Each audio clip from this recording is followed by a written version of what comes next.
because there are a couple of young guys out here, Mark, that I know you were able to catch some vibes on in Luke Clanton and Michael Thorbjornsen. Both of them posted Sunday 63s. Both of them got in at 24 under par. Both of them finished T2, but only one of them gets the money for it.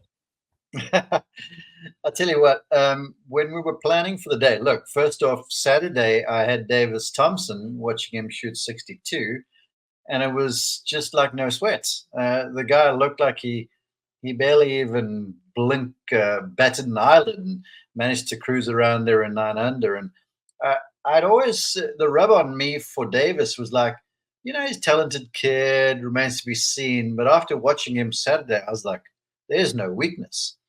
And then with those two boys today, we're preparing for the show, and my producer Jim calls me in and he goes, well, look, what do you want to do? And I was like, I want to really go and watch those two boys, and they're alongside Carson Young, who at the time was in decent shape. So I'm like, I want to go and follow the third group. So he said, have at it.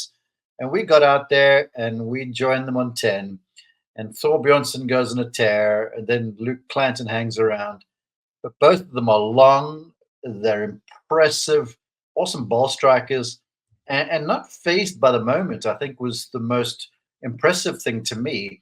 I thought Thorbjornsen a little bit when he got up to very close within 2 of the lead, I thought on 14.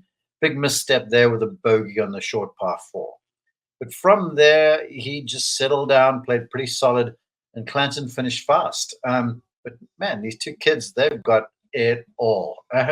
Fearless, hit it a long way, make putts, and you can see they're born of this sort of class of college players where they know they got to shoot low.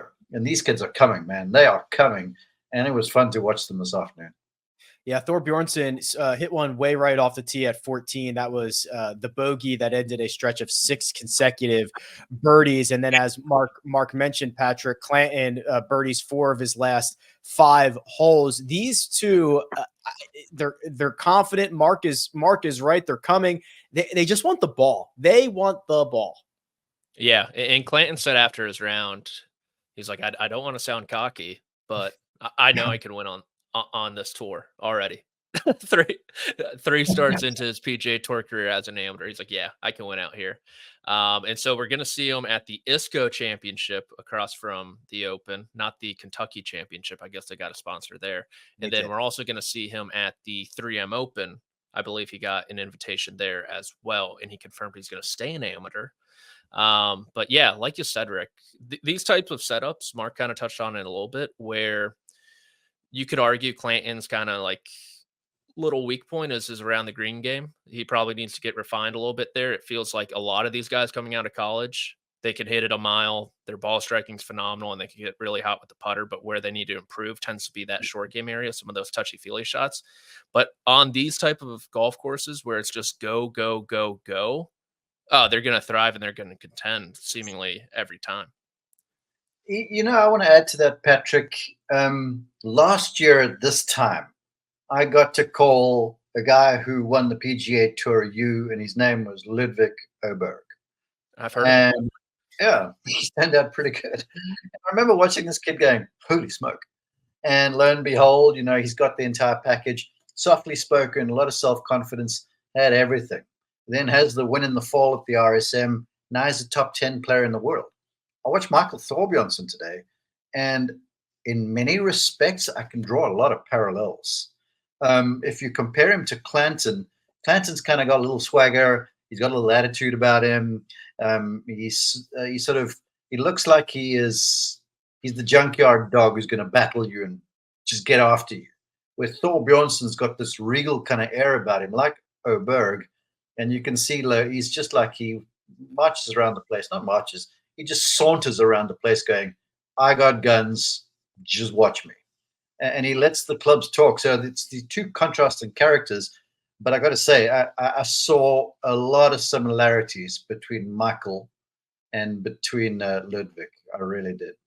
It seems like where they went to college kind of has something to do with that, right? Stanford, you talk about Regal. Like, think about all the guys on Stanford on tour. really sure of themselves. And then Florida State, you got the Junkyard Dogs, Boog, DB straight vibing, Kepka as well. So I think there's something a little bit there too. Yeah, no doubt. And then just the power of the tee. I mean, Clanton looks, you can see he's getting every ounce out of his little body. He's a tall kid, but he's kind of lean, wiry. But Thorbjornsen, when he hits it, the thing takes off like a homesick angel, man, and it goes high and it goes far.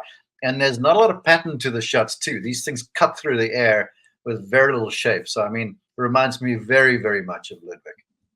Mark, I'm going to bounce this right back to you here because Clanton is the one who's still an amateur. Thorbjornsen turned pro just a couple of weeks ago. And Patrick had mentioned, it sounds like Luke is going to stay an amateur. And you are uniquely qualified to kind of discuss the mindset between a college player trying to decide whether or not it's time to turn pro. Now, I was just on CBS Sports HQ.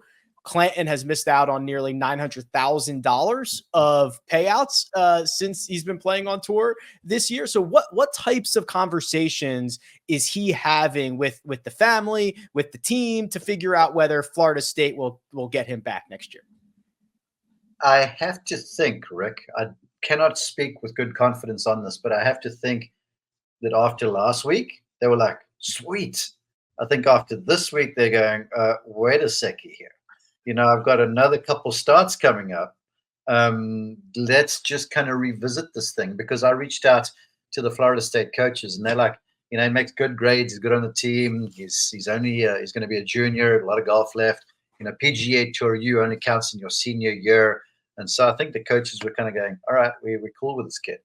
But after this runner-up finish now, I think the conversations may be changing a little bit. He had a huge following out there. Well, people, there was this one young lady who was wearing a red shirt that said, Luke's #1 fan. And she was loud, man. And she looked like she could have been part of the family. So he's building a bit of a following. And I think, I don't know, he hasn't won like a Dunlap. But I think he's looking at this going, golly, I've got another event. I'm playing well. It's not like he's stumbling to these finishes. He's playing well, and now he's got 2 more goes around. I think it might be time to cash in, but then again, you never know. It's so interesting, Patrick, because he's got a lot of value as a professional, but he doesn't have a clear path to getting we're almost at the end of the year. He's probably only going to get a couple more starts here before the Tour Championship. He, like Mark said, he's not accumulating any of those PGA Tour U points. So if he turns pro, he's going to be relying on sponsors invites and just playing his way into event. So there's not a super clear path in either direction for him. It's kind of a stickier situation than we've seen other guys have. It's very interesting because you would think in the fall, those tournaments would clamor over an invitation for someone like him. But at the same time, guess what? He's going to be back in school. Right. So what do you do there? I think is anyone's best guess. But I do kind of agree with Mark where, he shot up a back 930 today on the PGA Tour. And he was almost the guy who qualified for the Open and grabbed that second spot to Royal Troon. So it seems like the stock's never going to be higher. It's going to get higher, obviously. But it's a tough decision. I'm not too sure what he's going to do, but I also wouldn't be surprised if he contends at the ISCO Championship and the 3M Open, and he might take care of it himself.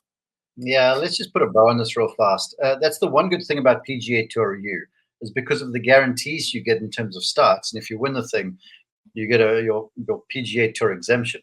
There's a lot of upside to these kids staying in school. But the one thing's for sure about golf, it's mercurial. And when things are going your way, you got to make hay while the sun is shining, kind of thing. So that's where I feel like this conversation for the family, I'm sure they're weighing up both sides. But when you're playing golf and you're playing well, it feels like you're never going to play badly. So you have to maximize that.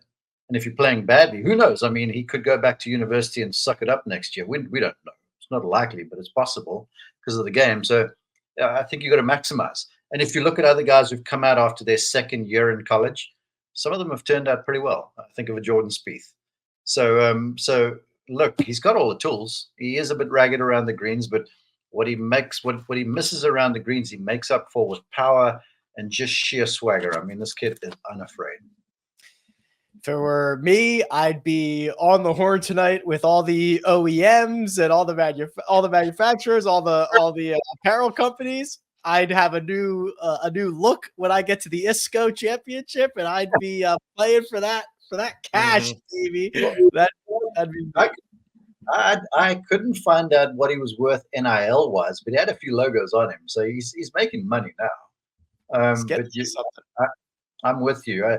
His name's all over the place. You get interviewed by Amanda Balianis on CBS on a Sunday afternoon twice. I mean, his stock is up.